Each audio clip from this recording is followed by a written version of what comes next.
द्वितीय रुद्र संहिता प्रारंभ। पहला अध्याय।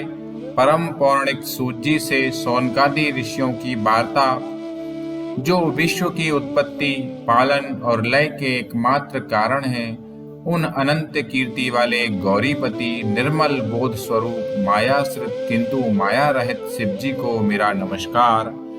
श्री व्यास जी ने कहा कि शिव जी जगत के पिता और शिवाजी, पार्वती जी माता तथा उनके पुत्र श्री गणेश को नमस्कार कर मैं इस संहिता का वर्णन करता हूँ। एक समय नैमिषारण्य में जब समस्त शौनकादि मुनियों ने परम भक्ति से सूत जी से यह प्रश्न किया कि शिव जी का सर्वश्रेष्ठ रूप क्या है और पार्वती जी सहित उनका दिव्य चरित्र क्या है, लोक के कल्याणकर्ता श्री शंकर जी किस प्रकार प्रसन्न होते हैं और प्रसन्न होने पर क्या फल देते हैं, तथा ब्रह्मा, विष्णु, महेश ये तीनों देवता शिव जी के अंग से उत्पन्न हुए हैं और इनमें महेश की पूर्णांश है, तथा शिव पार्वती का अभिभार और विवाह कैसे हुआ, उनकी उन सब लीलाओं को हमें बताइए। तो परम पौराणिक सूत जी बोले, हे मुनीश्वरों, इस उत्तम प्रश्न के लिए आप लोगों को धन्यवाद, क्योंकि आप शिवनिष्ठों ने शिव जी की कथा संबंधी 3 बड़े उत्तम प्रश्न किए हैं, जो सुनने वालों को गंगा जल की भांति पवित्र करने वाले हैं। आपके प्रश्न के अनुसार शिव जी के चरित्र को यत्न पूर्वक मैं अपनी बुद्धि के अनुसार कहता हूँ। आप लोग आदर सहित सुनिए। जैसे प्रश्न आपने किए हैं, ऐसा ही शिव जी से प्रेरित हुए श्री नारद जी ने अपने पिता ब्रह्मा जी से यही प्रश्न पूछा था। तब शिव भक्त ब्रह्मा जी ने प्रसन्न हो अपने पुत्र नारद जी को हर्षित करते हुए शिव जी का यश वर्णन किया था। श्री व्यास जी कहते हैं कि जब सूत जी ने ऐसा कहा तो उनके इस वाक्य को सुनकर वे सब ब्राह्मण कौतूहल सहित उस संवाद को इस प्रकार पूछने लगे कि हे सूत जी, हे महाभाग, शिव भक्तों में उत्तम बुद्धि वाले, यह ब्रह्मा और नारद जी का संवाद कब हुआ था, जिसमें भव बंधन से छुड़ाने वाली भगवान शिव की लीला वर्णित है। हे तात, उनके प्रश्न के अनुसार ही हमें वह सब प्रेम से सुनाइए।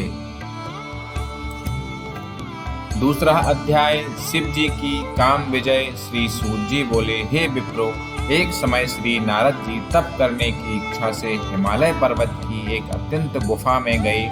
वहाँ देव नदी गंगा जी बड़े वेग से बह रही थी। वहाँ रहकर मुनि श्रेष्ठ नारद जी ने बहुत काल तक तप किया, और जिसमें उन्होंने मौन होकर अहम ब्रह्म को समाधिस्थ होकर ब्रह्म साक्षात्कार करने वाले विधान को प्राप्त किया।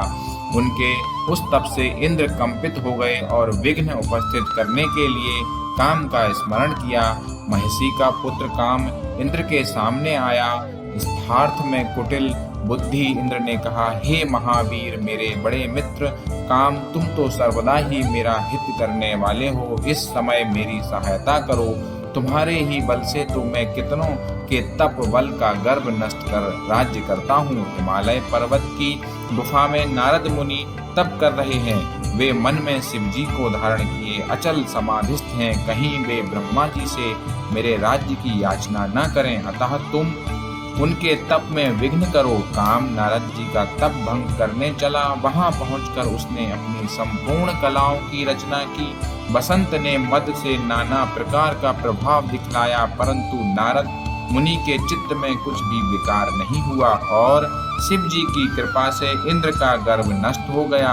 कारण कि इस स्थान पर पूर्व काल में शिव जी ने तप कर काम को जलाकर भस्म कर रति को वरदान दिया था और यह कहा था कि यहाँ पर काम का कुछ भी प्रभाव न होगा। तब अपनी गति को व्यर्थ हुआ देखकर कामदेव नारद जी से इंद्र के पास स्वर्ग में चला गया। इंद्र विस्मित हो नारद जी की प्रशंसा करने लगे। शिव जी की कृपा से नारद जी फिर कुछ काल तक वहां तप करते रहे। पश्चात काम को जीतकर नारद जी गर्वित हो गए और शिव जी की माया से मोहित अज्ञानियों के समान उस वृत्तांत को कहने के लिए कैलाश पर्वत पर शिव जी के पास पहुंचे।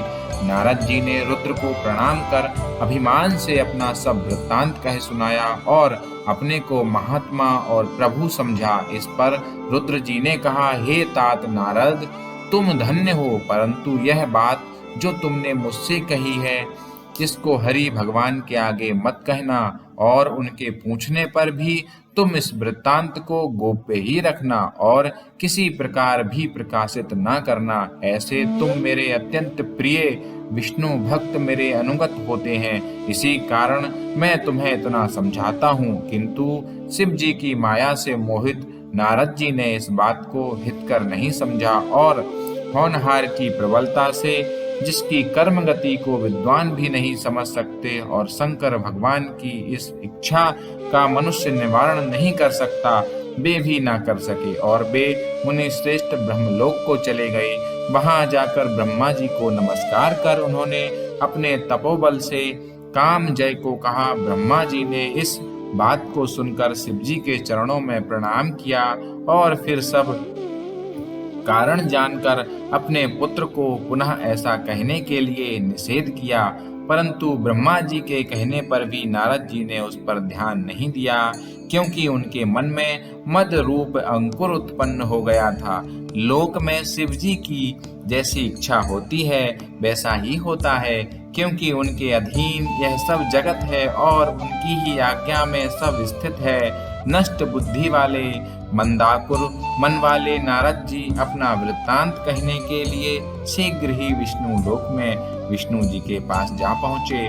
उनके आगमन का कारण जानते हुए भी श्री विष्णु जी ने आदर से उठकर आगे जाकर इनका सत्कार किया और अपने आसन पर बिठाकर शिव जी के चरण कमल का स्मरण करते हुए नारद जी से पूछा कि हे तात, इस समय तुम कहाँ से आ रहे हो और यहाँ कैसे आए हो?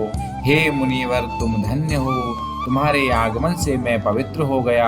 विष्णु भगवान के इन वाक्यों को सुन गर्वित नारद मद सहित अपना सब वृत्तांत कह गए। भगवान विष्णु नारद जी के मद पूर्वक और सहेतुक वचन सुनकर सब कारण जान मन ही मन शिव जी की स्तुति करने लगे और नम्रता से मस्तक झुकाकर नारद जी से बोले, हे मुनि श्रेष्ठ, आप धन्य हैं। हे मुनि, काम मोहादिक तो उनको सताते हैं जिसके हृदय में तीनों देवताओं की भक्ति नहीं है, परंतु आप तो नैष्टिक ब्रह्मचारी और सर्वदा ज्ञान वैराग्य वाले हैं।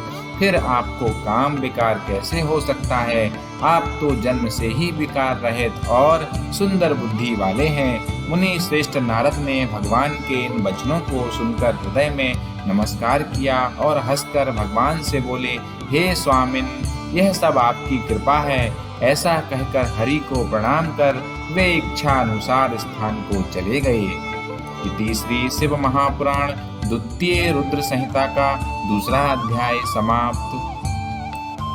दोस्तों, हमारा उद्देश्य शिव की महिमा को ज़्यादा से ज़्यादा लोगों तक पहुंचाना है, अतः आप लोग ये वीडियो ज़्यादा से ज़्यादा लोगों के साथ शेयर करें और आगे के अध्याय को सुनने के लिए चैनल को सब्सक्राइब अवश्य करें।